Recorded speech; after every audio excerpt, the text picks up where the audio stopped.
দুই মামা।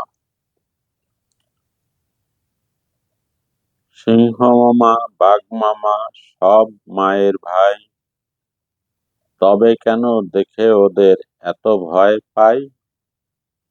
দেখা হলেই বাঘ মামা কেন তেড়ে আসে, সিংহ মামার ভাব বুঝি না, রাগ করে না হাসে। দুই মামাই রান্না ছাড়া কাঁচা মাংস খায়, মা কেন যে তাদের বাড়ি যেতে ভয় পায়। মামারা যে এমন হয় দেখা যায় না আর, করবে একটু যত্ন আত্মিক খবর নেই তার। দুই মামাই বাস করে গহীন ঘন বনে, আমরা কেউ যাই না মিলতে তাদের সনে। থাক মামারা পড়ে থাক এক ঘরে হয়ে, কেন এত ভাবতে হবে মামাদের লয়ে।